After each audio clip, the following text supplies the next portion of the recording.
నేను తప్పుకోవాలా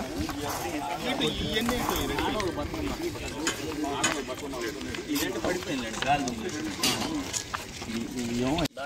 లెటర్ రావటం బురదపోయింది 4 అడుగులు ఉన్నా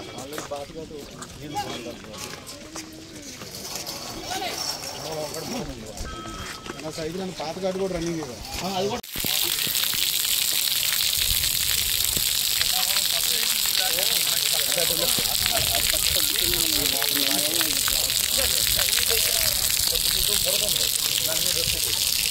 అంటే బురద 4 అడుగులు ఉంది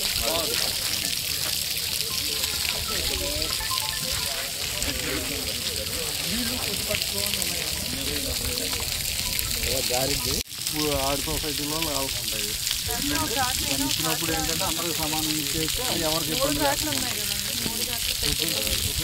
కమిషనర్ గారు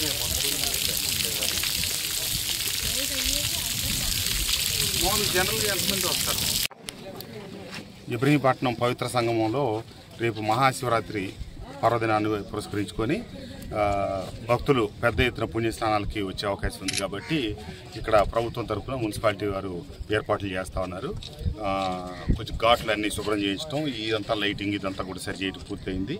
అట్లాగే పడవలు అత్యవసర సేవలు అందించడానికి తగ్గ ఏర్పాట్లు అన్నీ చేస్తున్నాం. రేపు భక్తులకి ఇక్కడ ఏ రకమైనటువంటి లోటు లేకుండా అంత శుభ్రం కూడా అంతా కూడా మొత్తం పూర్తయింది. కాబట్టి తప్పకుండా పుణ్యస్నానాలకు వచ్చేవాళ్ళు అందరికీ ఇదే ఆహ్వానం. అందరికీ ముందస్తుగా మహాశివరాత్రి శుభాకాంక్షలు. సరే, మహిళా నియోజక మొత్తం మీద టోటల్గా ఎంతమంది స్నానం చేస్తారు? ఇప్పుడు 50,000 పైన అవుతారండి. ఒక నిర్దిష్టమైన అంచనాలు లేవు. 50,000 నుంచి 70,000 వరకు అటు రావచ్చు.